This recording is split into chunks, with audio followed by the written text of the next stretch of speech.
Hey, Bill, thanks for having me on again. That's just the nature of college campuses today. You see it all across the country. It's really a shame. I really think it starts from the administrators and the professors, and it's just created this far left, cabal on these campuses. And we need young conservatives to start fighting back and speaking their mind and showing that not every young person thinks that way. Indeed, Josh. And how had things calmed down at Emory at all? I know you're working for the summer back at home, but still. Yeah, I think there's a silent, maybe not majority, but good amount of people who still hold traditional American values, even at Emory. But a lot of them I talk to, and they're in literally fear to speak their mind, to say what they believe.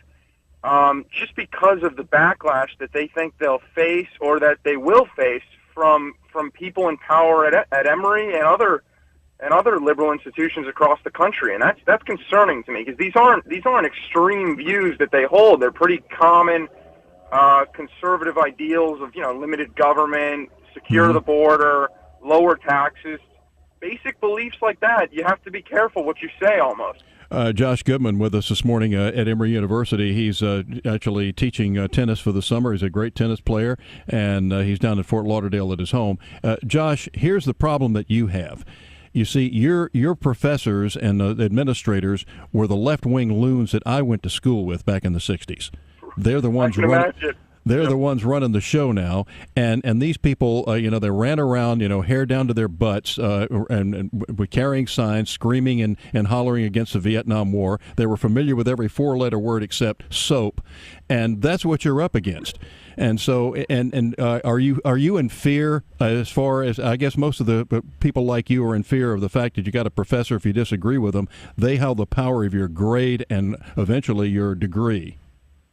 That's where it all starts. I mean, if it wasn't for that, I think people would be a lot more confident and comfortable coming out. But when a professor it's a system where if the professor doesn't like you, a lot of these professors, they don't just think you're conservatives with different viewpoints. Mm-hmm. They're so far left and their views are so distorted from reality that if you don't believe in this extreme socialist leftist type of ideology, that they think you're wrong. They think you're a racist and you're factually incorrect, which is not how it should be. It should be they should appreciate any type of viewpoint, but as long as you express it well, that's what you should be graded on, in my opinion.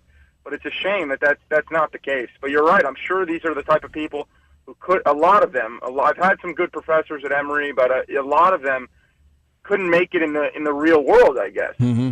Well, Josh, again, one of these people back in the 60s, a lot of them did when they got in the real world, they did kind of, when reality struck them in the face.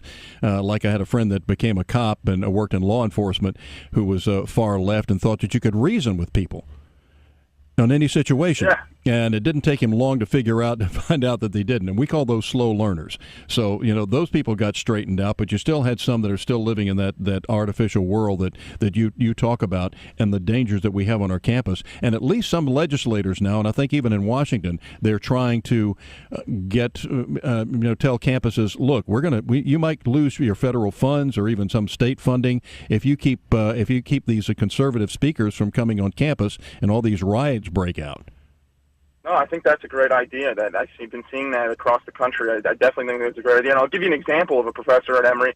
There's a woman named Carol Anderson who recently published a book titled White Rage, and in it she specifies she did it after the Ferguson protests, I believe, and in it she talks about how every white person in the United States is inherently racist, and there's a rage inside of them trying to suppress black African American success in the United States. I mean, this is the type of distorted, sick thinking that a lot of these people have. I don't even know where it comes from. It's concerning as a student, and you're at the mercy of their grading system. So there's not a lot you can do. Yeah, Carol Anderson, is that right?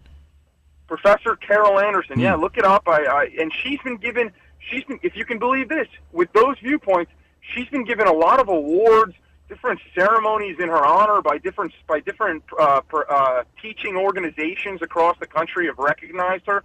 I mean, that is a loon to me. Those are extreme views, radical views, and it's being promoted. Yet there's some good professors who probably in their homes are conservative people, but they are, they play at both sides and are much more low key because they know they have to be. But this woman gets all the recognition and the glory for her ludicrous views. Ridiculous. I hope you don't have her for a class, Josh. Listen. Yeah, let's hope. I haven't had her yet. All right. Stay in touch. I hope maybe she'll talk with us. I doubt it, but we'll try to get in touch. Josh Goodman, okay. Thank you very much, pal. God bless and stay safe. We'll talk to you again soon, okay? All right. Thanks for having me again. Yes, sir. All right. Josh Goodman checking in with us from Fort Lauderdale this morning, where he is teaching tennis this summer. He also plays on the Emory tennis team, but maybe